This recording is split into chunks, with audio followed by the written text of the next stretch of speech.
Good morning. Good morning from me, but good afternoon to you. That's right. I was doing my little Aussie rock montage there. Oh, I noticed some good songs there. They took me back a bit. Oh, that's me. I'm back a bit now these days. I remember them well. It's okay. Well, great to have you on the Zoom live from Australia, a day ahead of us here in Los Angeles, and super thrilled to be going forward here. And I've got just a little bit of feedback coming across on my side. Can anyone else hear that, Chris? It stopped. There we go. There we go. Okay, good. Welcome. We've got some newcomers on the Zoom tonight and a nice large audience for tonight's event. Very exciting. We're also broadcast on Facebook Live, and I'd love to hear from you guys. We have a little chat box here. If anybody wants to say anything at any time, just put a little chat in there and chat away as Jenny and I are going to talk about some fun stuff. We are both wine educators. I'm in Los Angeles. I run a wine school called Wine LA at winela.com, and I buy wine for a wine merchant called Merchant of Wine. And Jenny, how do people find you? How do we? Well, firstly, in Australia, I run a wine education business, which we've got a WSET arm called Wine Spirit Training, and that's our website, winespirittraining.com.au. But we also do other masterclasses, and that's under our Bacchus Academy. And I've been a wine educator for over 10 years. And I'm based in Melbourne. Most people in Melbourne know me as the Wine Witch. And you're allowed to laugh. But please don't transfer the second W into a bitch. Into a bitch. I had one student who did that. Well, it's a great nickname. How did you earn that one, Jenny? Well, I actually created it. Back in the 1980s, I used to be managing a shop where we would find a lot of old wines, particularly aged Australian wines for people.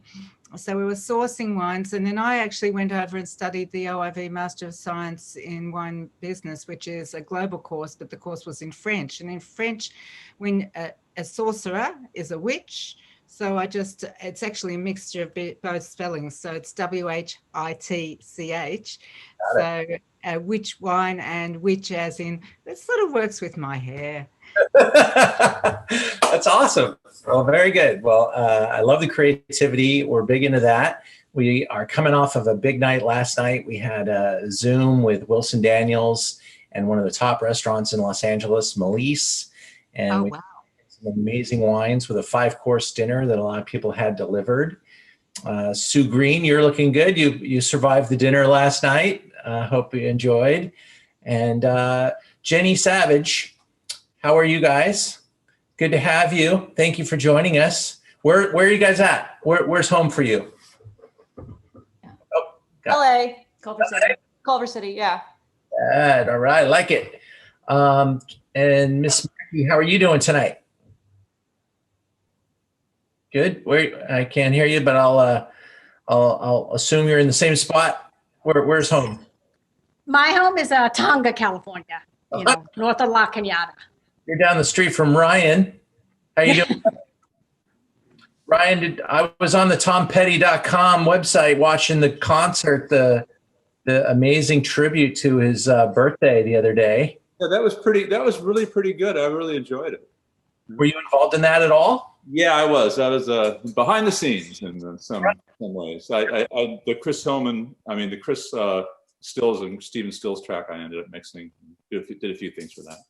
Oh, awesome. Well, super glad to have you on Zoom tonight. We're big time into the music industry, and I just play around with it for fun. But I came from a musical background, and I fell in love with wine, and it pulled me in as a wine educator about 25 years ago.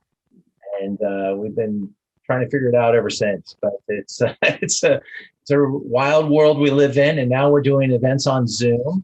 And tonight we're going to have some fun. We've got 2 great wines, and we're going to dive right in. We're also on a tight time schedule because Jenny teaches on a heavy rotation. So we're going to maximize her time and get started and dive right into our PowerPoint. And we got 2 glasses of wine that we're talking about today. One of them's from Australia. The other one's from Linne Calodo from Paso, Robles, Australian wine. I'll let Jenny talk all about it. And then I'm going to talk about the Paso wines, and we'll taste them, compare and contrast. And we'll get through this PowerPoint fairly quickly, and then we'll just break it open and start talking about everything we want to talk about, Jenny. Is that cool? Sounds like a great system. All right, go for it, Jenny. You're on. Okay, well, I thought it was worthwhile just putting up a map of Australia and looking at where grapes can grow. Most people, I think, know that we've got this big desert in the middle, so that's not enough water, that's out. But if you look at the blue areas and the sort of lightly blue areas, so there you've got cold winters. You need to have a winter which is cool enough for the grapes to go into dormancy, otherwise you're not going to get any grapes. They'll just grow like wild. So those two areas work, and some of that sort of beige color, which has got hot, dry summers and cold winters, also works, but most of it is too cold. So if you go on to the next slide, can I do this, Ian, or you? Yep, you're being the slide master. Okay, you can see these are all where the wine regions are in Australia, and it follows exactly where there's A, enough water, B, enough warmth, and B, enough, C, enough water, warmth, and the cold winters. Sorry about that. Now, if you'll see some in New South Wales, which are definitely in that yellow area. Thank you, good pointing. Now, all of this area would not be existing apart from the Chaffee brothers who came across from your part of the world and came and put irrigation in there. So we'll just keep skipping on. Okay. I got my little mouse here, and I'll go to the next slide. Now, we are going today to South Australia for the first wine. So, yeah, well done, Ian. So if you were to fly into Adelaide, you could get out of the airport, hire a car, and within half an hour be down in McLaren Vale, which is circled there. So it's really, really close to Adelaide. Some of the land was vines and is now actually becoming houses. So hopefully it'll stay more vines. And I put behind me a picture of McLaren Vale because I wish I could be there. We're in lockdown in Melbourne. So we can't go anywhere. We're allowed to go 25 kilometres now. It used to be only 5 kilometres up until last week. I love the drop jaw, but yeah, it's been interesting. Okay, we'll keep moving on. So next slide is McLaren Vale. Now, I'll just put in a few stats for those who like them. Okay, over 2,000 hectares under vines, quite a few wine producers. If you're thinking of going and visiting there, there's lots of salladors, there's lots of good places to eat, and there's a beautiful beach, which if you can see, just look along the coast you can see it sits all along the coast, this gorgeous beach. 2.1% of Australia's national crush, so it's on the smaller side, but there's no real super big regions. It's probably still within the top, or maybe even top 6. Jenny, I went to a restaurant on the beach there. It was something like the island of Greece or something like that. Greece. Yes, yeah. It's famous. Oh, wow, that was such a great place to go as a tourist. It's an absolute must. Yeah, there's a few great places to go there now. There's a really excellent wine bar called Fall from Grace. There's some of the others I'll have to catch up and see after COVID whether they're still existing, because I think it's going to throw things around a bit. So in terms of varieties, Shiraz, Cabernet Sauvignon, Grenache, Mourvèdre, we've always called it Mataro, and Chardonnay, and there's lots of alternative varieties. So Nero d'Avola, Fiano, Picpoul, all this area is just really going into them a big way. But I think it's important I talk about Shiraz because we call it Shiraz. You guys don't call it Shiraz. And yes, some beautiful pictures of McLaren Vale just for you to look at. So in Australia, we've got really good pronunciation, like not really good pronunciation. So Syrah changed its name when it came to Australia. I feel very proud that nowadays, when I teach WSET, we actually say Shiraz is the Australian style and Syrah is the French style. And we've even got to the stage now where Shiraz will be on an Australian label, or it could be Syrah. So it gives us an indication whether it's a big, rich, bold Aussie style or it's a more elegant French style, a bit lighter. Okay, if you want to go to the next slide. Now, the wine that you have is d'Arenberg, and d'Arenberg is a seriously amazing winery. Darry Osborne, the father, I think you can work out which one's the father and which one's the son. So yeah, Chester is the younger guy. So Darry has been working in the winery all his life. He's was growing grapevines, and during the 80s, we were having trouble selling our wine. So there was a lot of pressure to pull out on old unproductive vines. And a lot of these old unproductive vines were actually Grenache, some Shiraz, but more Grenache.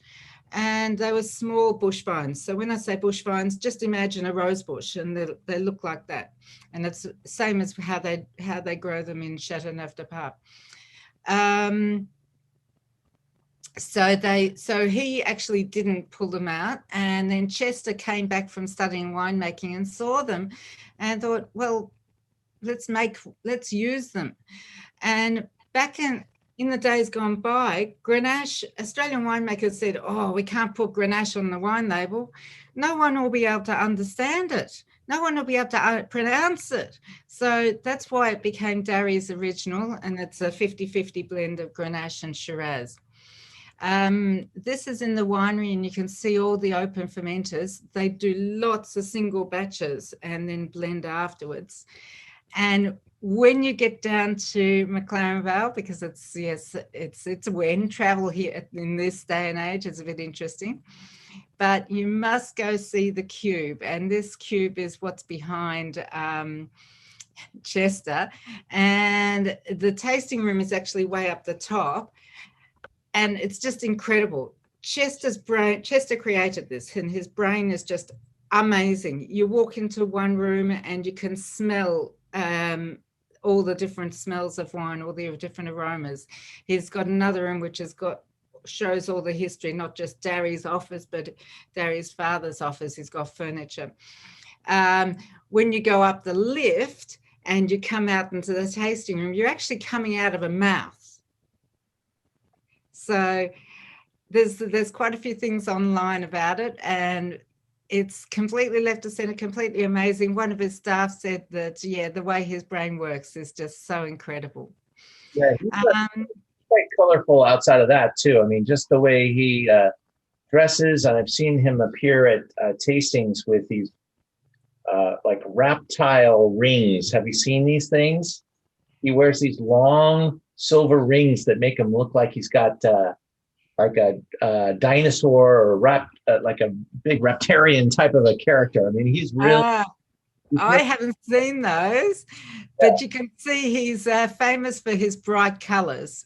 Yeah, and I when in the 1990s, I worked for an importer, and they got started here in California, and I had him in my car a couple of times. He's just a super guy, and he was being imported by a guy named Rob McDonald, who started a company called Old Bridge Cellars, and Rob and I became really good friends. And this was just a really fun thing. And when I went to Australia, this is the first place I had to go. So really recommend everybody try to get there. Yeah, this the cube is very new. It's only a couple of years, or maybe 3 years old, and he's modeled it on a Rubik's Cube. That's very cool. So, okay, on to the wine. So has everyone tasted the wine? Got it open now. Everybody else got theirs ready to go? Shakes of head. Oh my God, you guys are very, very organized. Okay, I reckon get it in your mouth now. You are so lucky having the 2013. In Australia, we are on to the 2017. So I was able to get a bottle of the 2017, and I've actually got the notes, and they're made very similarly. And it looks like all the technical details are very similar. So they're very similar wines, except that the 2003 has actually got a little bit more acid, and I think is probably drinking beautifully at the moment because of that. So 50% Shiraz, 50% Grenache, fermented separately in those small 5-ton open fermenters. And they just leave it, and about 2/3 through, then they do some foot treading. And foot treading, for those who don't know, is really soft on the grapes. So you're getting the color and you're getting the flavor, but you're not getting the bitterness. And then it's aged in new and used French and old American barricks, so that they're not looking for any actual wood influence in this wine. So, and yes, now it says on the label Darry's Original Shiraz Grenache, but I remember selling this back in the early days and it just said Darry's Original, and that was because of the pronunciation bit. Oh, very cool. I actually, I wrote tasting notes on my wine before, so, and I'll just run through them quickly. So I've still got a purple edge on mine, so it's looking really youthful. Yeah, I imagine yours is starting to get a little bit of garnet. Yeah, we've got just you can almost see the age in our wine. It's really going to be a slow evolver in the color because of that impermeable screw cap that it's under. But impermeable screw caps. I think screw caps are actually excellent because firstly, you'll get aged flavors, but you won't get the age. It still has amazing freshness. I've been lucky enough to do some, particularly with Riesling's tastings, same wine, screw cap and cork. And the screw cap ones have just got a much more aliveness. Well, I think that's preserved this wine beautifully. It is just a little bit reductive on the at first when you open it, but at just a moments in the glass, it really starts to bounce, and it's in really good shape.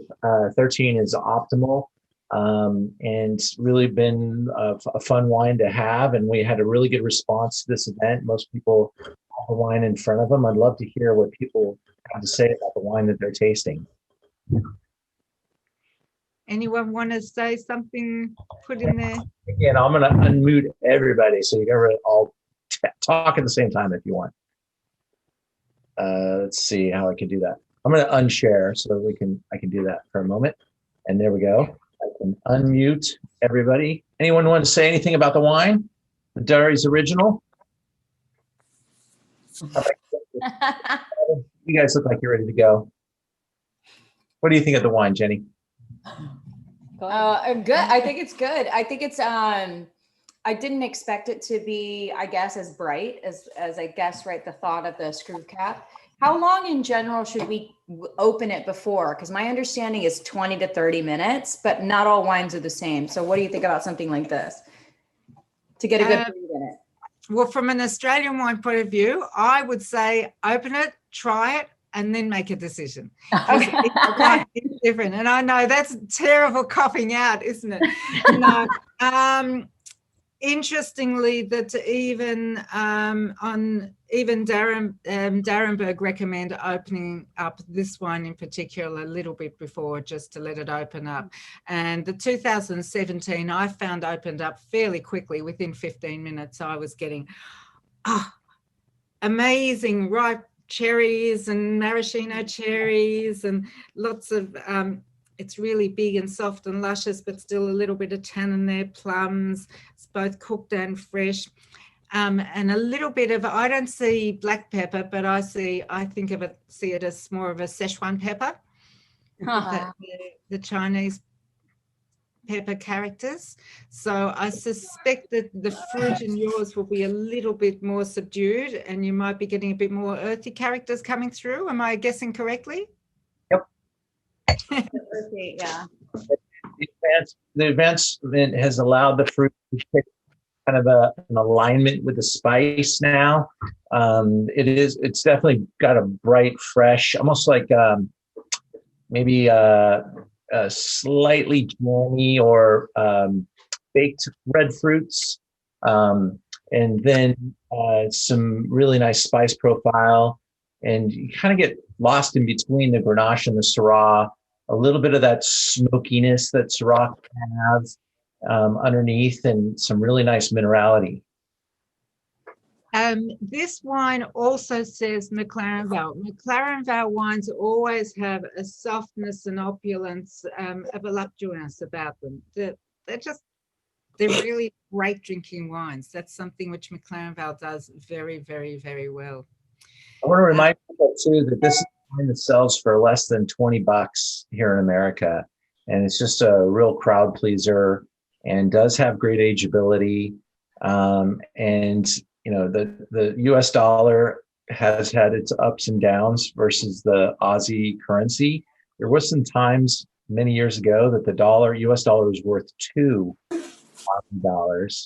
and it changed around quite a bit since then. But you used to be able to buy amazing Australian wines for half price basically in America, and so that really opened up the floodgates for our market, and a lot of great brands came rushing in. Maybe a few too many at one time, and that's maybe hurt the business a little bit. But that's how we do things here in America. We get a little bit excited, and then we get a lot too excited. Can I ask a question on the terminology drinkability? Because so for me, when I feel like a wine is drinkable, it's a little bit lighter, a little bit more like, oh, I could have it at the pool, or I could have it whatever. I don't need to be drinking food. I don't necessarily, drinking food, eating food, my food. But I feel like maybe with this wine, I might want to eat with it. And maybe I have something wrong. So if you could explain that, would be awesome. Oh, I wouldn't say there's anything wrong. It's just, I love her. Well, I talk about gluggability. It's easy to go down, and I know maybe that's against all responsible service of alcohol, but yeah. But to me, this is, even though it is big and rich and will go very well with food, but it's also just really easy to go down. Yeah. Okay. Okay. Everybody's going to have different likes. I know people who this wine would be too light for them, and they would say, oh, I have to have it with some food because it's too light. So yeah. Okay, interesting. So drinkability, I would say, is whatever you think is drinkable. I think usually if we can drink it by the pool, we're okay. That's your gauge for drinkability. Gauge for drinkability. Yeah, I mean, some wines are built to have a moment like this, and then some, maybe even the next wine that we're going to try, has a different type of impact and a different type of cuisine and a different type of moment. Mm-hmm. That there's definitely a window that things are at their best, and I think every wine has a certain ageability window, and certainly wines from a very good appellation will move along nice and slow. Lisa, did we just score again? No, but the bases are low. No. Oh, 4. We did 4. All right. Runner on first and a runner on second. Yeah, we got 2 in. And the Dodgers are in the World Series, and the game just started. We're up 2-0 in the first inning. Excellent start. And we need to crush them now. We cannot let them come back in the ninth. So we had a tragedy here yesterday, Jenny. The entire city of Los Angeles is in a post coma, Dodger meltdown coma from yesterday. So we're in recovery. Okay, I was going to say it sounds like a religion like Aussie rules. Aussie rules began in Melbourne, but I'm very terrible. I don't follow any Australian football. But yes, we had our grand final, and I still haven't even found out who won. But yeah, it's similar. Most of Melbourne would have been doing exactly what you guys are doing. We're enjoying. The guy behind you looks beautiful, Jenny.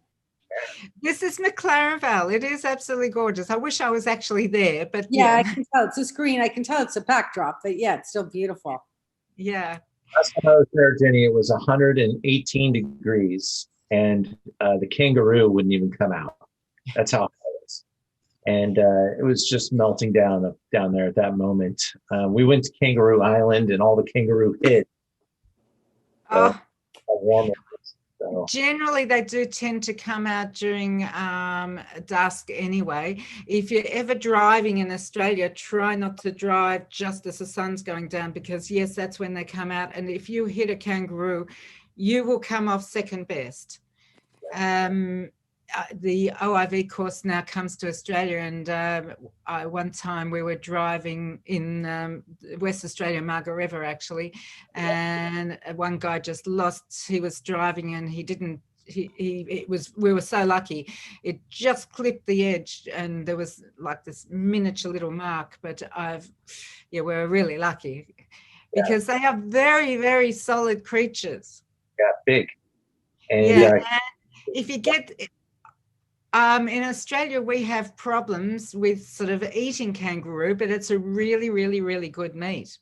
Yeah, well, it's very lean, right? It's enough, and they mass propagate like crazy. So there's no shortage of kangaroo, and it's quite an interesting creature. And I don't know what planet they came from, but they're really interesting. Australia. All right. Well, Jenny, is there anything more on your PowerPoint that you want me to? I think that was just the last. Yeah. So, we've gone to the beginning. Did we? Yeah, I know the beginning. Can you go back one more slide, and I'll just talk a little bit about. So before the enjoy your wines. Next one. So okay. It's come back again. All right. Here we go. One slide back. Okay, I've just put in a couple more photos of the area. You can see the beautiful beaches. It's gorgeous. And all of the coastline is similar like this. And there's some vines, and there's just one down the bottom you can see. Now, I think this is a bush vine, but obviously with lots of foliage on. And it's probably, you can see from the thickness of this and the other picture how old the vines are. Phylloxera has never hit McLaren Vale. South Australia is actually phylloxera free. There's very strong quarantine regulations. So there's old vines which are over 100 years old. Barossa actually has got lots of old vines over 100 years old. Amazing. Yeah. Well, For those of you who are going, vines, so what? I think of it in terms of like people. When you're young, like a baby might show off and go, hey, give, shades of things which you're going, this person's going to be brilliant when they grow up. And a vine will give you, the first vintage might give you brilliant fruit. And then, of course, it goes through the teenager stages of being up and down, and this is a viticulturalist's delight. And then it gets to maturity, and with old age, you're getting wisdom in people, of course, and you're getting in the vines a lot of concentration of flavour, but they won't be able to, they're not going to give high yields. I'm going to take people back to your second slide here and just talk for a second again about where we're at, because when we go to talk about Paso, which is next, and again, we're down, let's see, Can you see my pointer if I do that? No, probably not. I didn't give that. But we're down here. And this is, really coastal. We're talking about, this is very close to the South Pole. You got amazing diurnal range, and we're not that close to the South Pole. It's okay. Adelaide actually has more temperate, and McLaren Vale too. So you do get cool winters. You're never going to get cold winters. And yes, you're getting the hot summer's days for sure.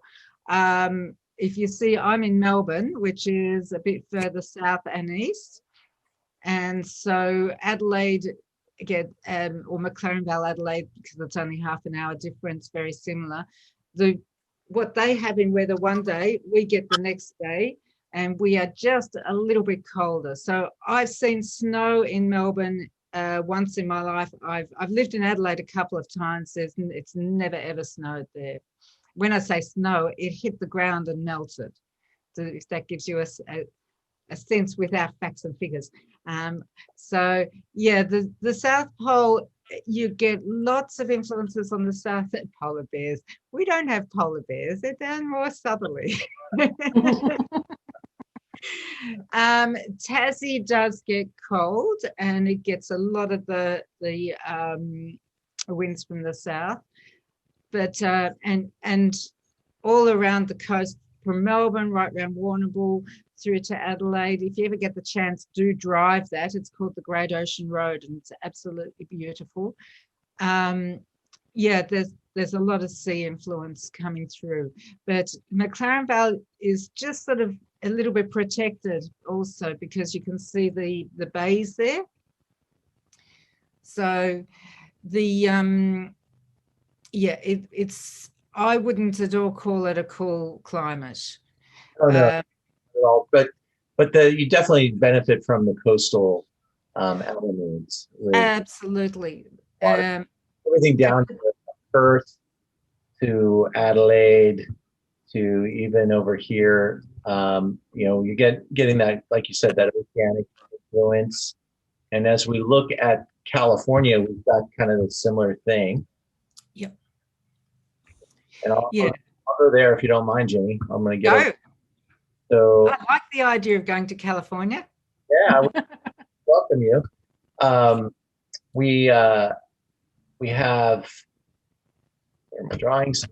We are now going to talk about our Linne Calodo wine that's in the glass, and it's coming from down here in and around the Central Coast. Let me see. We're going to be right up here, probably coming through here.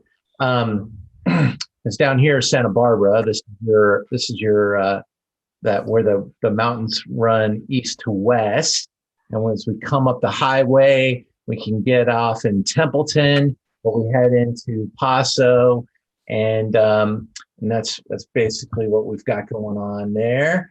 Let me erase that, and I'm going to move on to our next slide and look at that a little bit closer.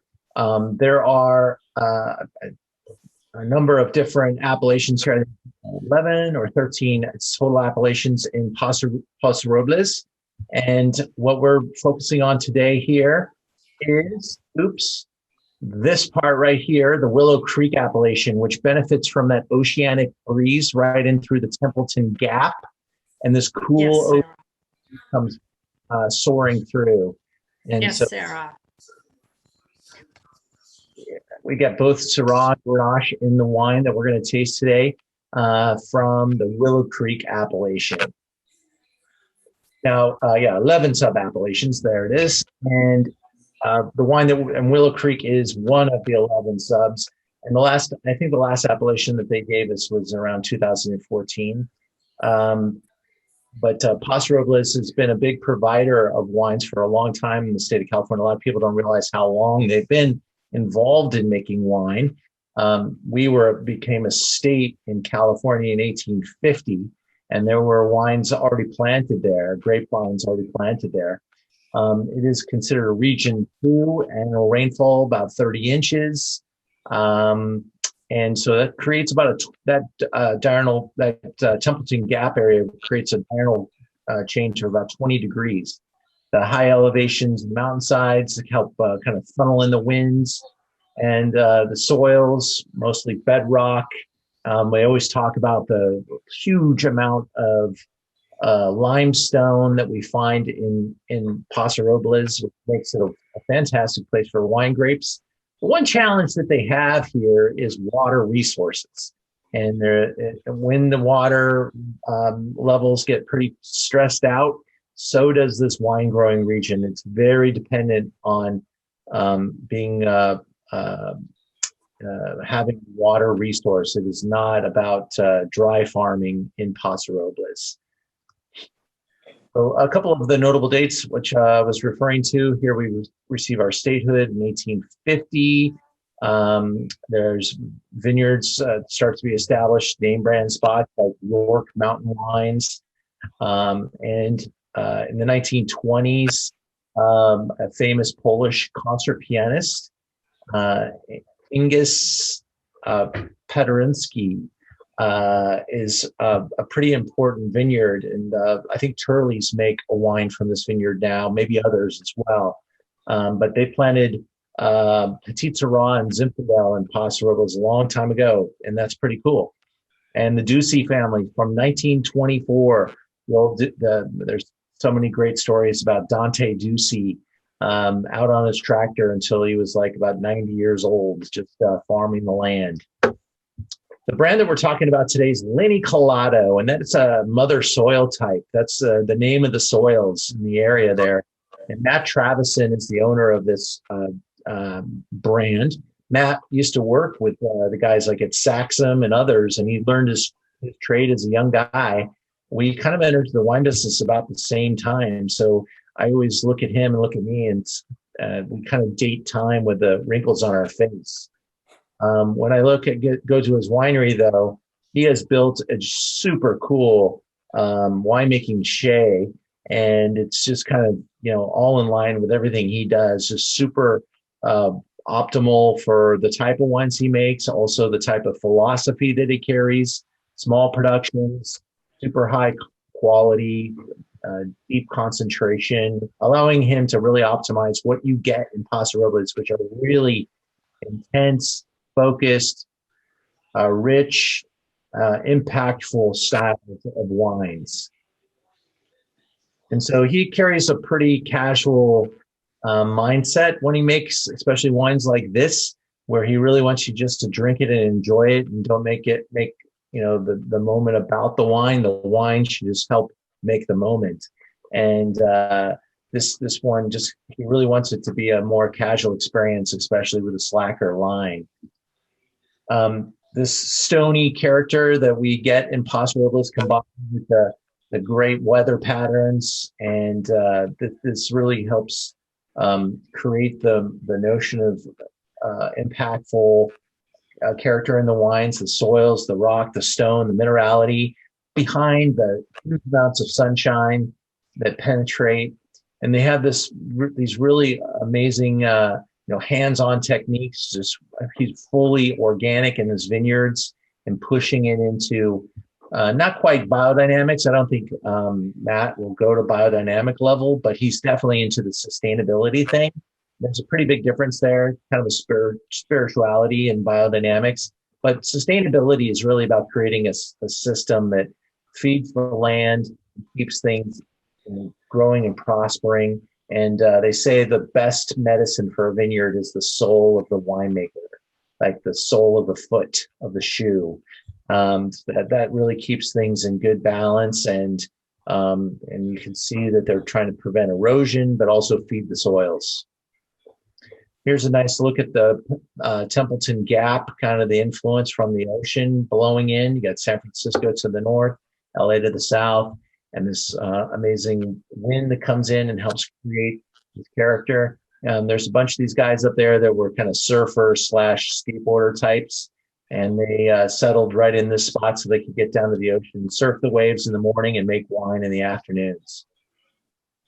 He's got a little bit of elevation to play with, about 1,200 feet, which is kind of a nice spot. Sits right amongst the clouds in the fog, and as that burns off, it starts to expose the grapes. And they've also got a really cool solar farm at Linne Calodo. So it was really built with some intention, and it was built for him. This is a picture of Matt right here, and he's just a really cool, down-to-earth guy, and definitely wears his style on his sleeve, and he's been pretty progressive in his thinking. He's definitely one of the top 5 to 10 brands in Paso Robles, and has been for a long time. Gets huge scores from the press, And his wines are typically sold almost entirely direct to consumer. And the few wines that make it out to the market get gobbled up pretty fast. Here he is a little bit more recently. This is where I say we're about the same age, but I think he's showing that beard showing his age a little bit more than I would care to at this moment. So I'm saying I'm looking a little younger than he is right now, and that's okay. Slacker line is definitely a casual kind of experience, like I said. And he really wants to kind of make it less ceremonial. He doesn't love the pomp and circumstance and collectability and all that stuff, but he definitely makes wines that can increase in value. I'd say at this level, it's more of the drinking now style. And one of his favorite little expressions here is that if he was forced to pronounce a style, it might be something like he says down here before, which is whatever. That's what his favorite, whatever. It's wine, just enjoy it. And a bottle of Slacker wine is, when you open it, it's not intended to be in the center of the attention. It just it should stir no debates, controversies, or jealousies. If it does, you're doing it wrong. So that's kind of his mentality. He just wants to keep it cool and keep it mellow and let people enjoy his products. Now, with that being said, he makes $125 bottles of wine that blow your mind away. So he can play on both sides of the fence a little bit. Let's take a look at what the wine is that we have in the glass, the Slacker. And I'm sorry we couldn't get any to you down there in Australia, but I'm going to show it to you, Jenny. I get to see it by a distance. Yeah, we're gonna. I always talk about it. Someday we'll have Zoom 2.0 or 3.0, and we'll be able to hand a glass of wine over to each other right through the TV. Here's your glass, Jenny, and maybe smell will be the first thing we'll be able to do, but we'll see what technology can bring in the future. When I smell this wine, it's definitely featuring the sunshine that we get and the warmth of Paso Robles, which is irrigated as a desert. You get this super concentrated level of fruit. It is this is what I think would be kind of quintessentially known as a New World expression, with great ripeness and certainly celebrating the California lifestyle. The wine here carries alcohols at 15.2, Jenny.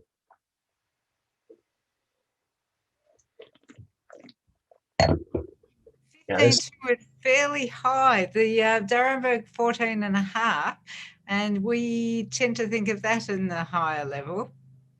Yeah, this is mellow for Paso. This is like par for the course of Paso. This is showcasing ripeness, richness, concentration, and flavor bomb type of attitude.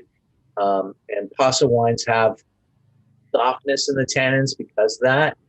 It could also be a little bit of a fruit sweetness detected by that high alcohol because our brain kind of perceives that as sweet. But there is no sugar in this wine. Riper, higher in alcohol, and that's the sweetness that we're feeling on our tongue, is that alcohol. Yeah, Jenny, Ryan asked you about Molly Duker. Molly Duker is also similar area. Primarily, I think they take fruit from from other places as well. Really interesting business because it's was a husband and wife team who have actually split up, and the wife is continuing the business, but they're both left-handers. And I don't know if you guys know, but Molly Duker in Australian language, not language, just lingo is left-handed. Yes. So a few others. I'm also. So yeah. probably similar philosophy in terms of winemaking, also trying to make that big, rich softness. And I know you guys get a lot of the Molly-Duca wines over there. I think actually you get them more than what we get them over here because they've gone export. One thing I think it's worthwhile talking about, Grenache as a grape variety tends to always have those higher alcohols because it will ripen. The flavors don't arrive at those ripe flavors until later on in the season, and you've already got high sugar, which means that high sugar translates to high alcohol. That's right. And I think Molly-Duca is a good comparison style here with this wine from Paso from Linne Calodo. Definitely not, Molly-Duca is not afraid to express the ripeness. And I think that Matt Travison at Linne Calodo also works with these natural characteristics. He's able to farm because he goes in a quality direction, which means that they're probably not getting that much fruit per acre. And the labor is large and the rewards are small. The wines get a little bit pricier because you're talking about low yields, 2.5 tons per acre at the most, and a lot of handwork because he's pretty low intervention with the machines. So it's hand labor of love, and certainly goes for that big expression. This is probably the least expensive wine that he makes.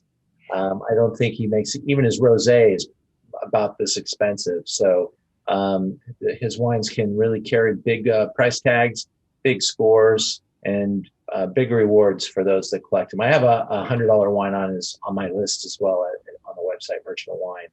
But this one is kind of built for drink me now and kind of on the affordable scale, and meant to be a kind of compare and contrast with the Aussie. So let's go back to the Aussie style and get some Ginny comments before her time expires in about 7 minutes. Yes, sadly. It's actually really interesting you say that, because this wine for D'Arenberg is actually also among their lower level. In Australia, we've always looked at this wine as a drink now, not an age it. And I went down to a local bottle shop and actually somebody came up and asked me, did I need a hand? So that was great. And I said, yes, I'm looking for this, and I'm looking for this. And he said, oh, and I explained the 230, and he said, oh, that should be drinking so good. So here a retailer was actually going, yes, you guys are really lucky to see the 213. So yeah, D'Arenberg also make quite a few different levels of wines. And if you like reading, all of them have got nice essays on the back, so you can read lots about them. And Chester also, he's got one wine called the Custodian. Because Grenache wasn't on labels, it had fallen out of favor. We used to use it for making fortified wines a lot. So, and it works because of that high alcohol. But he actually started buying up all this bush vine, low yielding, same thing, Grenache, and make it into wine, and it's called the Custodian, and that's worthwhile looking out for. Yeah, he's got cool names and he makes a lot of different wines. But and growing daily. Yeah, I heard, he's one of those guys that just doesn't find a grape he doesn't want to try to bottle. So he's got a lot of passion and a really good guy. You can trust the brand, D'Arenberg, and you can definitely see whether he delivers. And I think these wines, Jenny, since I get to taste them both, they both really kind of fit the program that we've tried to build here today, being able to show the Aussie next to Paso. Of course, now the Aussie's got a little bit of age on it, but that's cool too. And it's really working in its favor. It's showing really nicely and generously. And when we talk about Grenache, we're talking about grape variety that tends to kind of lose its color a little bit, but the Syrah comes behind it. So you don't really see that happening here. In Paso, they get the Grenache so intense and so ripe that the color is, almost blackened in the glass. And, Grenache and Syrah and Paso are very, very important grape varieties, as they are now in Australia. Probably Syrah being 100 times more important in Australia, but it's a big part of the blending. It's the G in GSM, and Grenache, Syrah, Mourvèdre, or Syrah, Grenache, whatever. They tend to use these grapes to blend, and so did we here in California. We didn't start labeling the wines with the Rhone varietal names until the 1980s. Joseph Phelps labeled the very first Syrah, and Grenache probably was in the blended wines. It's the backbone of Châteauneuf-du-Pape, and it's certainly a huge player in Spain as well. But you'll find Grenache and Grenache ancestors throughout Europe, and there's some debate about Cannonau in Sardinia, and Grenache is being planted all over the world because it really does carry the character of the place it's from. And tonight we get to see it from an Australian angle. So thanks for helping us out with that, Jenny. No problems. Now, there's one big difference, though. In Australia, Shiraz is for us like you guys Zinfandel. Shiraz is everywhere. 50% or roughly that of the plantings is Shiraz. So, and Shiraz definitely, and probably Grenache, arrived on the first fleet in 1788 when the first Europeans came across to Australia and started colonizing the Australia, or that particularly the British. So Shiraz is just part of our upbringing. Well, for you guys, I know it's. I remember reading about the Rhone Ranges, and it's new and exciting, and it's interesting seeing what's happening at the moment in Australia. Look out for the wines which are labelled Syrah, which are a bit lighter, and Grenache actually.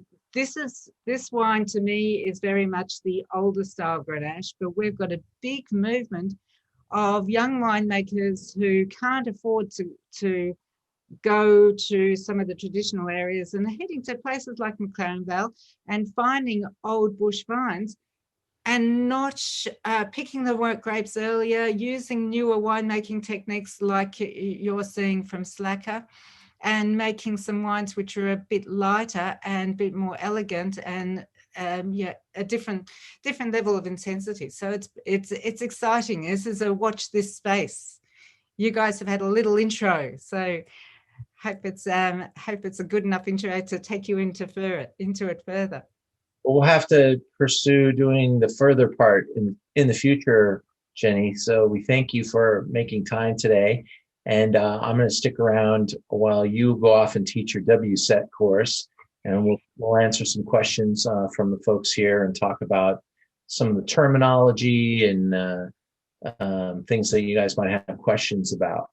But I want to thank you, Jenny, for making time, and I hope you have a great class. My pleasure. Enjoy the wine. Enjoy. Hope that we can see each other at some stage in our own countries, yes, once COVID's over. Thank you, Ian. My pleasure, Jenny. Remind us again where they can find you, or put a little website in the chat box. So I'll put some. Yep, I'll put some contacts in the chat box so that people can find me. And no worries. And if anybody's interested in Grenache, I am doing it will be over Facebook in November, I think, just on Aussie Grenache. So I'll put some Facebook